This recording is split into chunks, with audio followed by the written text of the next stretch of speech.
Salam sejahtera di dalam kasih Tuhan Yesus Kristus. Kita bertemu saat ini tanggal 16 April 2023. Saya akan menyampaikan satu tema sederhana ya kali ini. Temanya adalah mengenai ciri-ciri penghuni neraka. Jadi saudaraku, orang-orang yang nanti merupakan penghuni neraka itu juga di dalam hidupnya di dunia sekarang ini sudah memiliki ciri, sifat, dan karakter. Jadi sejak hidup di dunia ini, orang-orang yang merupakan tanda kutip ya pewaris neraka itu memiliki ciri-ciri. Dan yang saya maksud di sini sebagai neraka itu adalah neraka kekal, bukan Hades atau alam maut. Kalau orang-orang mati saat ini berada di Hades dan alam maut, saudara. Tetapi yang saya maksud itu adalah neraka kekal. Saudara yang dikasihi Tuhan Yesus Kristus, ada beberapa tanda atau ciri orang-orang yang nanti akan menghuni neraka. Saudara, kita akan membaca Wahyu pasal 21 ayat 1 sampai dengan 8. Saya mohon Pak Tito untuk membacakannya. Wahyu pasal 21 ayat 1 sampai 8. Lalu aku melihat langit yang baru dan bumi yang baru, sebab langit yang pertama dan bumi yang pertama telah berlalu, dan laut pun tidak ada lagi. Dan aku melihat kota yang kudus, Yerusalem yang baru, turun dari surga, dari Allah, yang berhias bagaikan pengantin perempuan yang berdandan untuk suaminya. Lalu aku mendengar suara yang nyaring dari tahta itu berkata, lihatlah, kemah Allah ada di tengah-tengah manusia, dan ia akan diam bersama-sama dengan mereka. Mereka akan menjadi umatnya, dan ia akan menjadi Allah mereka. Ayat yang keempat. Dan ia akan menghapus segala air mata dari mata mereka, dan maut tidak akan ada lagi. Tidak akan ada lagi perkabungan atau ratap tangis atau duka cita, sebab segala sesuatu yang lama itu telah berlalu. Ya, sebab segala sesuatu yang lama telah berlalu. Diteruskan ayat 5. Ia duduk di atas tahta itu berkata, lihatlah, aku menjadikan segala sesuatu baru, dan firman-Nya, tuliskanlah, karena segala perkataan ini adalah tepat dan benar. Firman-Nya lagi kepadaku, semuanya telah terjadi. Aku adalah Alfa dan Omega, yang awal dan yang akhir. Orang yang haus akan kuberi minum dengan cuma-cuma dari mata air kehidupan. Barang siapa menang, ia akan memperoleh semuanya itu, dan aku akan menjadi Allahnya, dan ia akan menjadi anakku. Terus, tetapi orang-orang penakut, orang-orang yang tidak percaya, orang-orang keji, orang-orang pembunuh, orang-orang sundal, tukang-tukang sihir, penyembah-penyembah berhala, dan semua pendusta, mereka akan mendapat bagian mereka di dalam lautan yang menyala-nyala oleh api dan belerang. Inilah kematian yang kedua. Amin. Saudaraku, cukup di sini. Jadi yang saya sebut sebagai ciri dari para penghuni neraka itu yang ditulis di dalam kitab Wahyu pasal 21 ayat yang ke-8. Saudaraku, di mana nanti orang-orang yang tidak layak mewarisi surga itu akan dilemparkan ke dalam lautan api dan belerang. Di sini ada beberapa ciri ya saudaraku. Yang pertama itu dikatakan sebagai tetapi orang-orang penakut. Saudaraku, jadi takut, kalau takut itu tidak dosa, tapi kalau menjadi penakut itu artinya sudah menjadi sifat. Saudaraku, diawali dengan awalan pe. Kalau takut saja itu wajar, tapi kalau penakut itu rupanya merupakan dosa. Jadi saudara jangan penakut ya. Saudaraku, sedikit-sedikit ada sakit di badan, dirasa-rasa nih saudaraku, cengkring-cengkring di dada, saudara, dirasa-rasa nih, wah ini jangan-jangan jantung, saudaraku, jangan-jangan jantungku kena, malah kena betulan saudaraku nanti. Jadi Tuhan itu kadang punya mekanisme di dalam tubuh kita ini untuk merestorasi sesuatu yang rusak ya saudaraku. Tubuh anggota tubuh yang rusak, organ-organ tubuh yang rusak itu, Tuhan memiliki satu mekanisme. Kalau kita bisa menggunakan tubuh ini sebagai bait suci Allah. Saudara, di minggu-minggu kemarin itu saya sakit juga ya, saudaraku. Itu dalam rangka memerangi kelemahan tubuh. Ya, saudaraku, ya kena satu sakit yang konon itu juga wabah yang mengerikan dulunya, tapi sekarang sudah nggak takut lagi, saudaraku, dan itu sembuh. Tuhan memberikan satu kesembuhan yang luar biasa. Saudara yang dikasihi Tuhan Yesus Kristus, jadi orang-orang penakut, saudara jangan takut sakit jantung, takut sakit jantung sebentar-sebentar jantungnya tuh dipegang sini, saudaraku, dirasa-rasa nih dalamnya kok cengkring-cengkring ya, saudaraku, nanti malah kena betulan tuh, saudaraku. Jangan penakut, saudaraku. Yang penting kalau sudah ada warning atau peringatan seperti itu, secepatnya ya saudara harus kurangi kolesterol, saudaraku, kurangi karbohidrat, dan perbanyak gerak atau olahraga, saudaraku. Jadi kalau ada warning dari tubuh yang membuat tubuh saudara itu seolah-olah terasa mau sakit, waduh ini kok ada benjolan sedikit ya di perut, saudaraku, seperti begitu, saudaraku, benjolan-benjolan itu bisa dikempeskan loh, saudaraku, sama Tuhan dengan mujizatnya yang ajaib. Loh, saya pernah ngalami karena ngomong begini nih, saudaraku, bisa kempes, saudaraku. Benjolan-benjolan mungkin yang disebut orang sebagai kanker, itu kalau orang jadi ketakutan ya tubuh tumbuh benar jadi sakit penyakit. Oleh karena itu dulu Ayub katakan, apa yang aku takutkan itu justru yang menimpa aku, saudara. Jadi takut itu merupakan dosa ranking pertama. Penakut, kalau takut itu wajar, tapi kalau penakut, saudaraku, itu menjadi sifat. Ya, seperti tadi saya sampaikan, kalau sedikit ada terasa cengkring-cengkring di dada, saudaraku, kemudian saudara sudah memvonis diri, jangan-jangan ini jantung, saudaraku, menjadi penakut. Itu nanti jadi betulan, menjadi sugesti, jantungmu malah kena betulan. Saudaraku, ada sedikit mengganjal di perut, wah jangan-jangan kanker, jangan-jangan kanker panas. Saudara kepikiran terus, akhirnya rasa takut saudara itu menjadi sifat, yaitu sifat penakut, dan ini dosa. Oleh karena itu nanti menimbulkan efek negatif di dalam badan saudara. Jadi kali ini saya menyampaikan topik ringan ya, ini dosa penakut.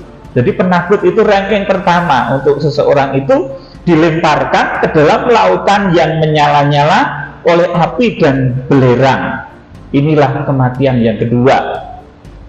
Api dan belerang di sini, ini saya tegaskan lagi, ini bukan Hades.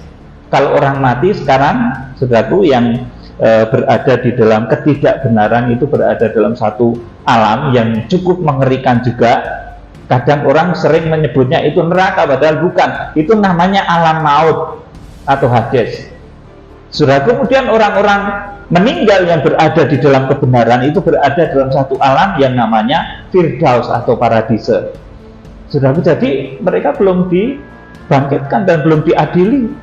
Saudaraku yang dikasih Tuhan, seperti kitab Nabi Daniel katakan, nanti ketika Nabi Daniel itu mendapatkan hadiah atau tempat yang layak di sisi Tuhan, itu di akhir zaman ketika Nabi Daniel nanti dibangkitkan bersama dengan orang-orang kudus.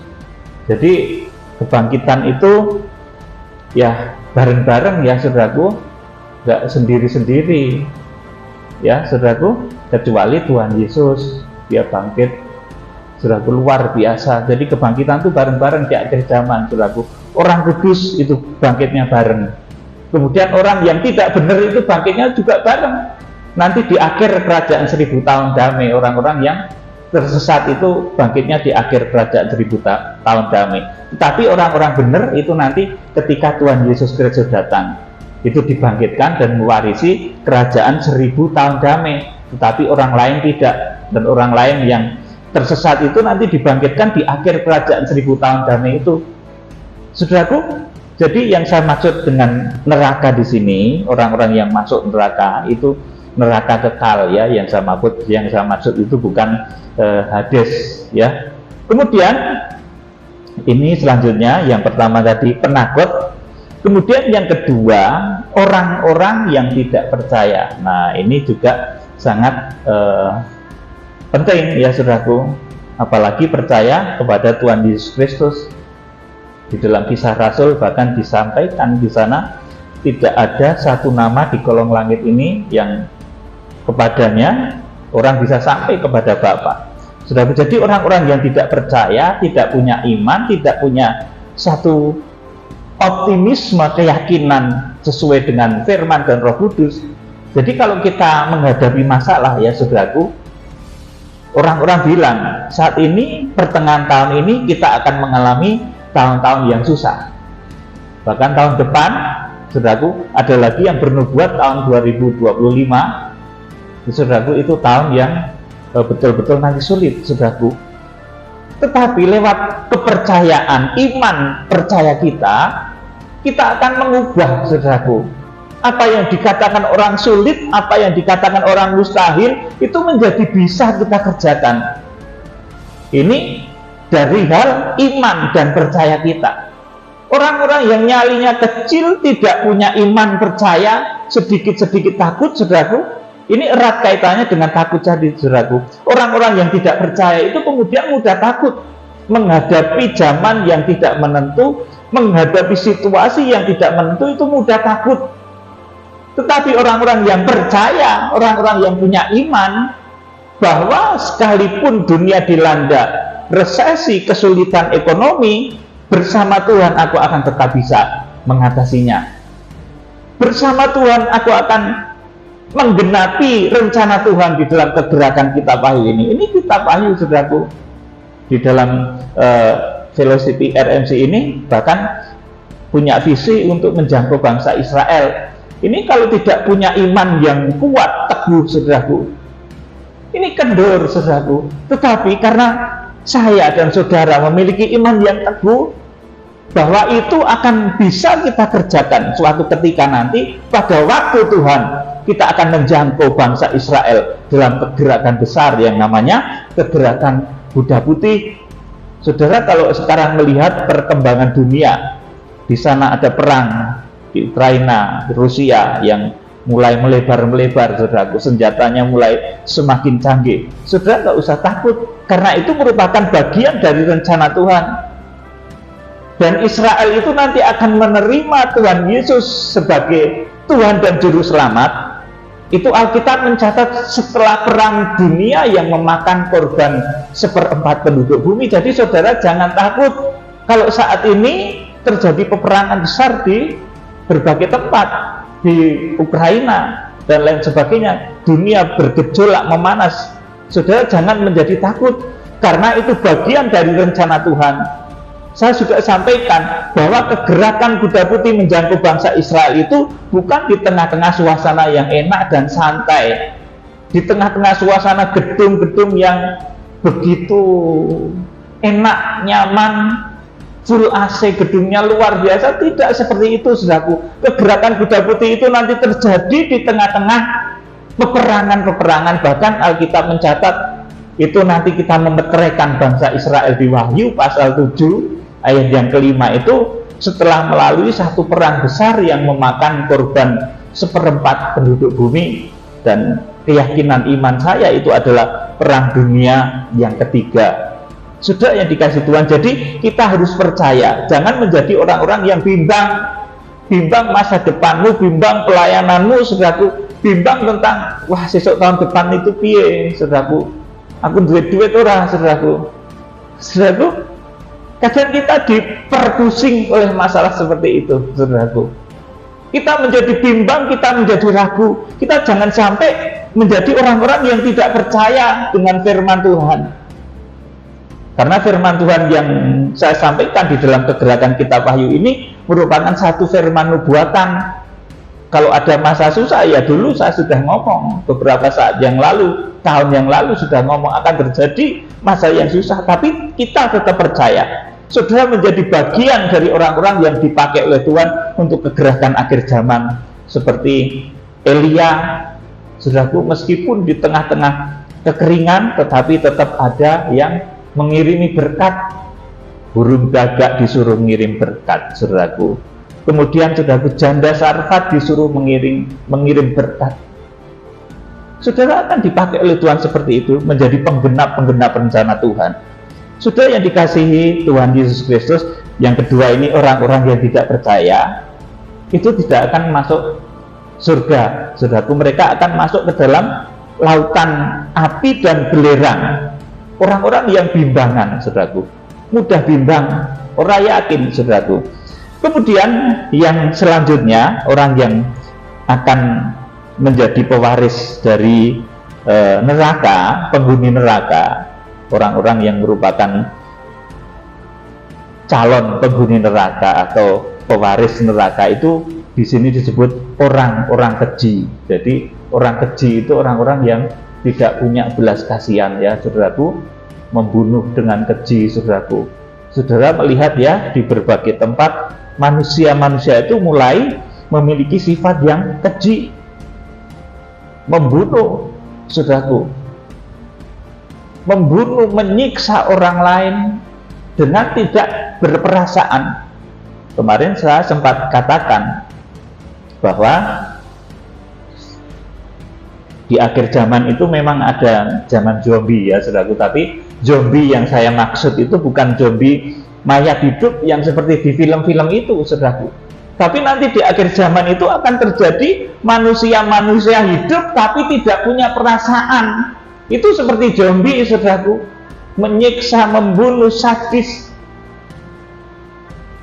Itulah zombie-zombie akhir zaman. Jadi zombie akhir zaman itu bukan manusia yang seperti di dalam film-film itu, orang mati yang kemudian menjadi mayat hidup, menggigit orang lain, kemudian dia menjadi zombie lagi. Sudah bukan seperti itu zombie-zombie akhir zaman. Sudah itu manusia-manusia hidup, tetapi dia tidak punya perasaan, akhirnya perbuatannya keji. Seperti dituliskan di dalam kitab Wahyu pasal 21 ayat 8 ini. Mereka orang-orang keji, tidak punya perasaan, saudaraku. Nah, itulah nanti yang merupakan benih-benih dari roh antikris, roh-roh yang keji. Kemudian orang yang saudaraku tidak akan masuk surga, orang-orang yang memiliki ciri sebagai ahli atau pewaris neraka, itu orang-orang pembunuh, ya, kalau tidak bertobat, ya saudaraku. Sebab ada pembunuh tetapi bertobat, ya saudara, kalau bertobat ya masuk surga. Tapi kalau tidak bertobat, saudaraku, ya tentunya akan dilemparkan ke dalam lautan yang menyala-nyala oleh api dan belerang. Pembunuh itu arti pertama itu membunuh secara betulan, ya saudaraku, menghilangkan nyawa orang, itu membunuh. Saudaraku, saya itu kadang juga heran, ya saudaraku, ada pasal-pasal tentang pembunuhan dan lain sebagainya, saudaraku. Kemudian ganti menghukum orang itu dengan hukuman mati, ya saudaraku, ya sama aja itu membunuh juga, saudaraku. Saudara yang dikasihi Tuhan, jadi pembunuh itu dalam arti pertama itu menghilangkan nyawa orang lain. Kemudian di dalam arti kedua, membunuh itu sama dengan membenci. Kita jangan membenci sesama saudara kita, saudara seiman, sesama anggota tubuh Kristus. Bahkan dengan orang yang memusuhi kita pun kita jangan membenci, loh saudaraku.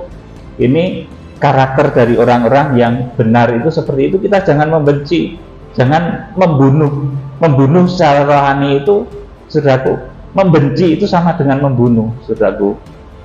Kemudian yang selanjutnya, pewaris-pewaris neraka itu adalah orang-orang sundal. Orang-orang sundal itu apa tuh, saudaraku?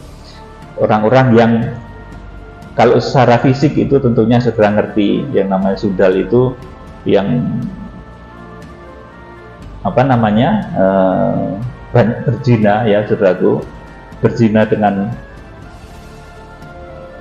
pasangan yang tidak diberkati Tuhan, itu saudaraku, orang-orang sundal, demi uang dan lain sebagainya, saudaraku.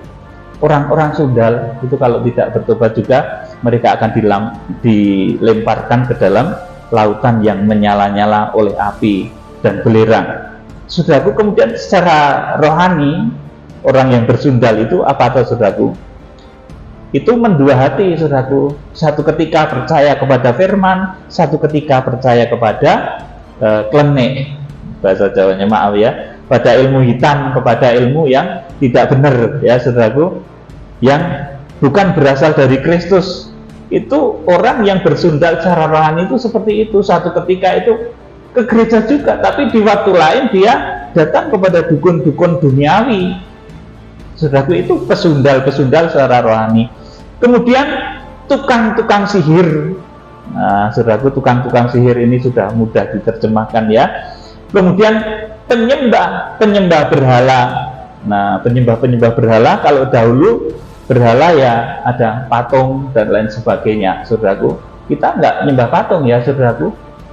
Kita ini orang Kristen, di belakang saya ada salib, tapi saya tidak menyembah salib. Saudara harus ketahui itu. Salib itu sekedar simbol bahwa Kristus pernah disalib, saudaraku. Dan proses salib itu justru ada di hati kita. Jadi kita enggak menyembah patung, saudaraku. Kita tidak menyembah berhala, kita tidak menyembah berhala.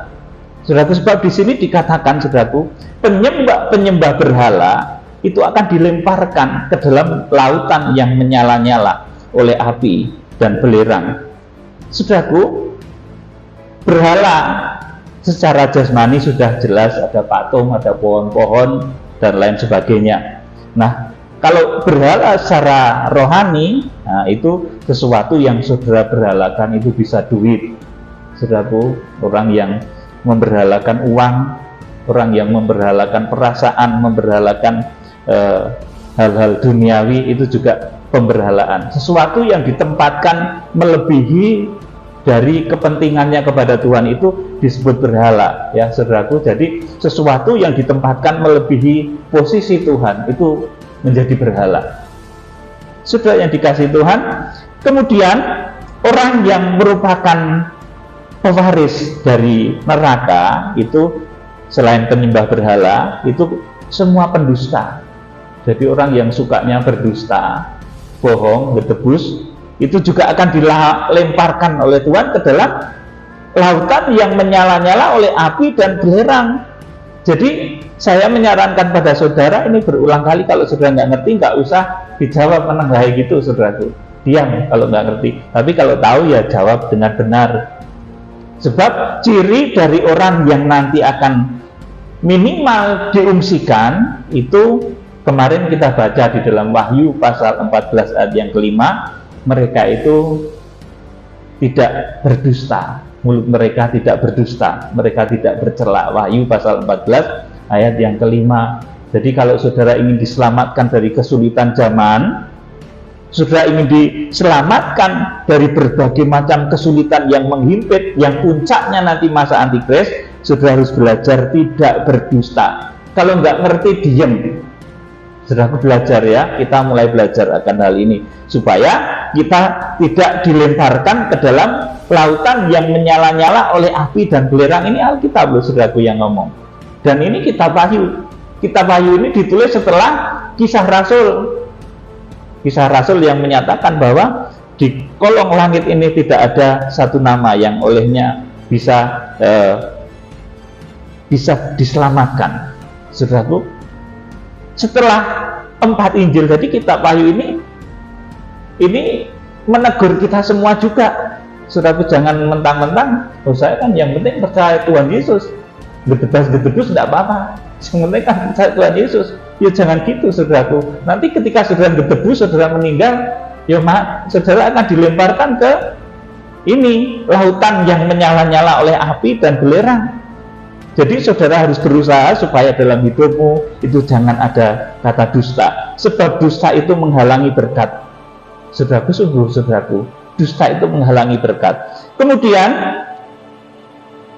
mereka, di sini saya lanjutkan, mereka akan mendapat bagian mereka di dalam lautan yang menyala-nyala oleh api dan belerang. Inilah kematian yang kedua. Jadi ciri-ciri dari orang yang merupakan pewaris neraka, orang-orang yang masuk ke neraka, itu ciri yang pertama, dia itu penakut. Bukan takut lagi, tapi sudah menjadi sifat dan karakter penakut. Jadi penakut itu dosa. Kemudian orang-orang yang tidak percaya, kurang yakin dengan masa depannya, kurang yakin dengan imannya. Kemudian orang-orang keji yang seperti tadi saya katakan itu seperti zombie. Kemudian orang-orang pembunuh, ini dalam arti hurufiahnya ya menghilangkan nyawa orang. Kemudian dalam arti rohani membunuh itu membenci. Saudaraku, kemudian orang-orang sundal. Nah, ini sudah menjadi jelas artinya. Kemudian tukang sihir. Saudaraku, ini tukang sihir juga akan dimasukkan ke neraka loh, saudaraku.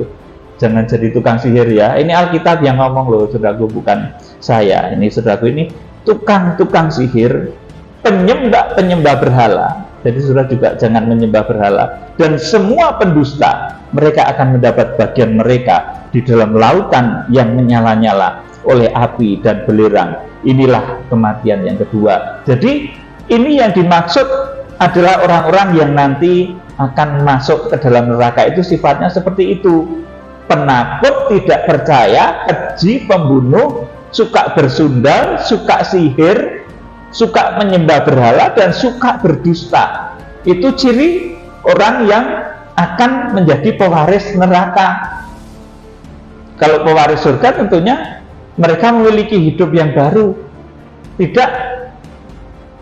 tidak bertanda atau berkarakter kehidupan lama, kehidupan yang tidak kudus, saudaraku.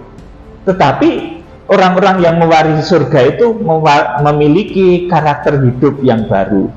Nah, saudara, kita akan membaca Wahyu pasal 20 ayat 10. Ini temannya orang-orang yang dilemparkan ke neraka itu, temannya iblis dan antikris, saudaraku. Wahyu pasal 20 ayat 10, Pak Tito, bacakan.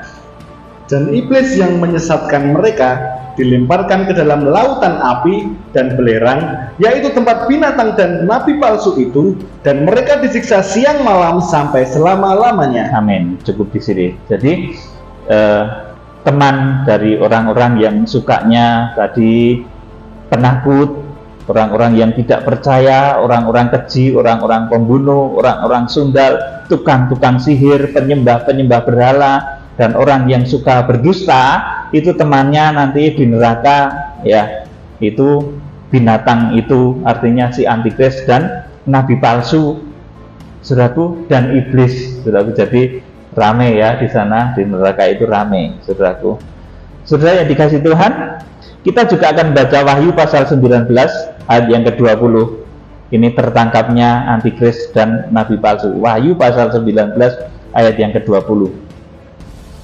Maka tertangkaplah binatang itu dan bersama-sama dengan dia nabi palsu yang telah mengadakan tanda-tanda di depan matanya, dan dengan demikian ia menyesatkan mereka yang telah menerima tanda dari binatang itu dan yang telah menyembah patungnya. Keduanya dilemparkan hidup-hidup ke dalam lautan api yang menyala-nyala oleh belerang. Amin. Cukup di sini.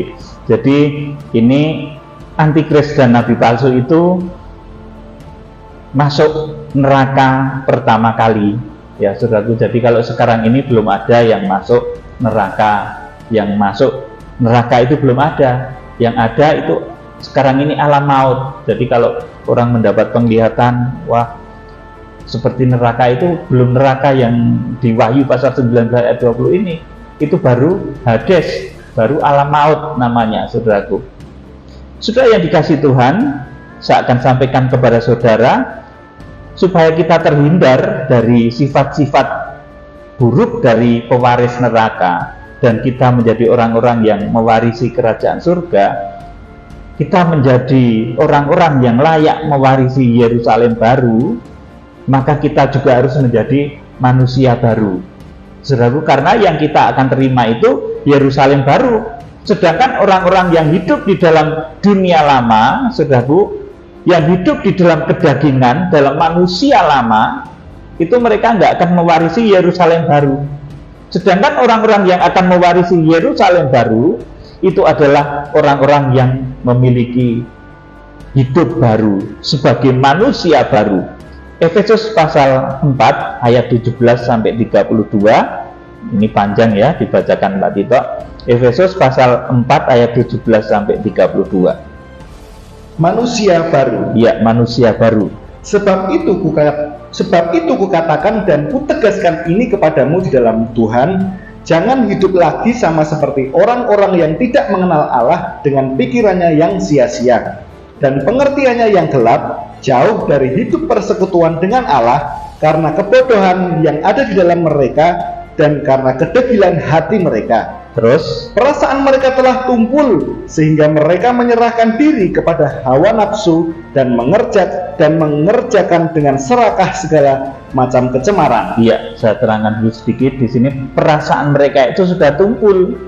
Mereka nggak punya perasaan seperti saya katakan tadi. Mereka menjadi orang-orang yang sadis. Saudaraku, menjadi seperti zombie. Mereka itu manusia hidup, tapi perasaan mereka itu sudah tumpul. Itu jadi seperti zombie-zombie akhir zaman. Terus dibacakan ayat yang ke-20. Tetapi kamu bukan demikian. Kamu telah belajar mengenal Kristus, karena kamu telah mendengar tentang Dia dan menerima pengajaran di dalam Dia menurut kebenaran yang nyata dalam Yesus, yaitu bahwa kamu berhubung dengan kehidupan kamu yang dahulu harus menanggalkan manusia lama. Iya, menanggalkan manusia lama. Manusia lama itu yang membuat orang nanti terlempar ke neraka kekal tadi. Terus, yang menemui kebinasaannya oleh nafsunya yang menyesatkan. Ayat 23. Supaya kamu dibaharui di dalam roh dan pikiranmu dan mengenakan manusia baru yang telah diciptakan menurut kehendak Allah di dalam kebenaran dan kekudusan yang sesungguhnya.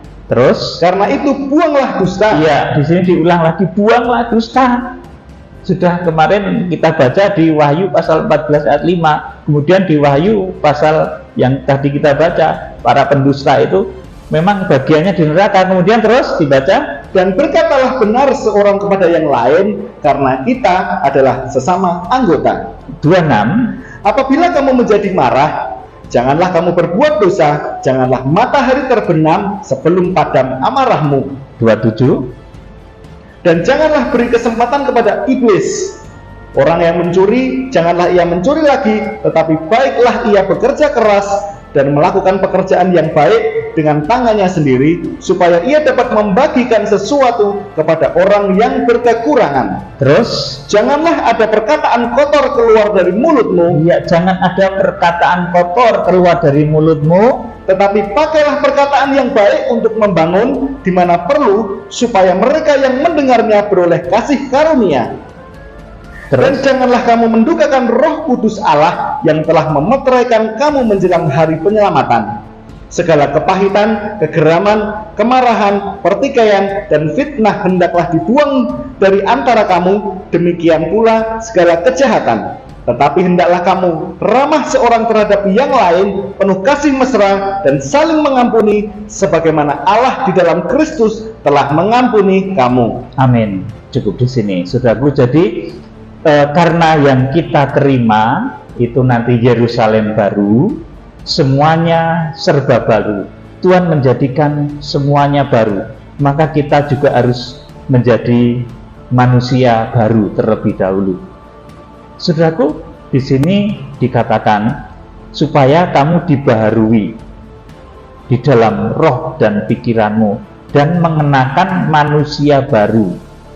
Jadi kalau saudara ingin terlepas dari sifat-sifat ahli neraka tadi dan saudara menjadi pewaris dari Yerusalem baru, saudara harus menjadi manusia baru yang berkarakter baru, karakter baru yang penuh kasih sayang, penuh sukacita, penuh kejujuran, yang tidak berbohong, kemudian yang tidak garang dan lain sebagainya. Saudara yang dikasih Tuhan, karena yang akan kita terima itu segala sesuatu yang baru. Saudaraku, coba kita akan membaca ulang ini di dalam kitab Wahyu pasal 21 tadi. Kita itu akan menerima segala sesuatu yang baru, ya saudaraku. Wahyu pasal 21 ayat yang keempat mulai. Dan ia akan menghapus segala air mata dari mata mereka, dan maut tidak akan ada lagi perkabungan atau ratap tangis atau duka cita, sebab segala sesuatu yang lama itu telah berlalu. Terus, Ia yang duduk di atas tahta itu berkata, lihatlah, aku menjadikan segala sesuatu baru, dan firman-Nya, tuliskanlah, karena segala perkataan ini adalah tepat dan benar. Amin. Cukup di sini. Jadi saudaraku, yang akan kita terima itu segala sesuatu yang baru. Ya saudaraku, ini pergumulan buat kita semua. Kalau saudara pengen mendapat sesuatu yang baru, pertama yang harus diubah itu ternyata diri kita sendiri, saudaraku. Diri kita harus menjadi manusia baru. Saudara pengen baju baru, saudara harus mengubah dulu sikap hidup saudara menjadi sikap yang lebih baik, lebih ngirit, saudaraku, lebih bijak menggunakan berkat. Saudaraku, saudara ingin mendapatkan segala sesuatu yang baru. Sesuatu yang baru itu enak. Saya sampaikan kepada saudara ya, supaya kita tidak dapat bekas terus, saudaraku ya. Kita memang pernah dapat bekas, saya juga pernah dapat bekas, pernah beli motor bekas juga pernah, saudaraku. Mocat, macet, saudaraku. Mobil juga gitu, saudaraku. Bekas, lihat, saudaraku. Karena memang saya harus melayakkan diri dulu supaya bisa menerima sesuatu yang baru. Akhirnya, saudaraku, kita dituntut untuk memiliki karakter-karakter yang baru, karakter yang baik, karakter yang mulia, karakter yang kudus. Ini di dunia ini saja, saudaraku. Apalagi nanti sesuatu yang akan diberikan oleh Tuhan itu semuanya serba baru. Lihatlah aku menjadikan segala sesuatu baru. Bahkan langit dan bumi ini nanti bukan yang ini lagi, ini sudah usang, saudaraku. Ketika kitab Wahyu pasal 21 ini digenapi, bumi ini nanti sudah diganti dengan bumi yang baru. Langitnya juga sudah diganti dengan langit yang baru. Saudara bisa melihat gambarannya di dalam kitab Wahyu pasal 21. Jadi berkat untuk orang-orang yang ingin menerima segala sesuatu yang baru, berkat yang baru, kekuatan baru, mujizat baru, saudaraku. Itu saudara harus mengelola diri sendiri dulu supaya hidupmu juga hidup baru. Karena kalau anggur baru itu juga harus ada pada kirbat yang baru. Saudara, ini satu hukum pasti. Ya saudaraku, jadi kalau saudara ingin mendapat segala sesuatu yang luar biasa, yang baru, saudara harus mengubah hidup saudara menjadi manusia yang baru.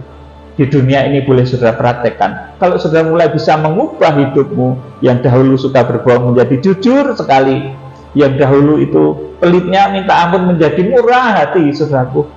Yang dahulu itu begitu jahat, begitu keji, sekarang menjadi ramah sekali, saudaraku. Saudara bisa memiliki sifat manusia baru, maka lihatlah, Tuhan itu akan memberikan sesuatu yang baru kepada saudara. TV baru, saudaraku, rumah baru, saudaraku, kendaraan baru, saudaraku. Ini di dunia ini saja. Kemudian kalau saudara nanti akan diberi oleh Tuhan itu Yerusalem baru, maka tentunya lebih lagi saudara harus memiliki sifat-sifat yang baru dan mulia. Jadi, saudaraku yang dikasihi Tuhan, orang-orang yang saya sebut tadi memiliki ciri-ciri penghuni neraka itu karena mereka tidak memiliki hidup yang baru, hidupnya di dalam dosa, di dalam hawa nafsu. Hidupnya ditandai dengan hawa nafsu duniawi yang sangat kental, sehingga mereka tidak layak menerima Yerusalem baru. Yang diterima adalah neraka kekal. Saudaraku, supaya saudara di dunia ini pun tidak merasakan susah seperti susahnya neraka. Ya saudaraku, di dunia ini sudah susah, saudaraku, cari duit susah, saudaraku, apa-apa susah, saudaraku. Kayaknya kok orang menjadi paling sengsara sendiri gitu, saudaraku. Supaya saudara berubah, maka kita harus memiliki sifat-sifat yang baru, supaya saudara merasakan surga yang turun ke bumi. Jadi firman Tuhan kali ini merupakan firman yang ringan ya, saudaraku. Kiranya memberkati saudara. Salam penuaian. Tuhan Yesus Kristus, Imam Besar Agung, memberkati.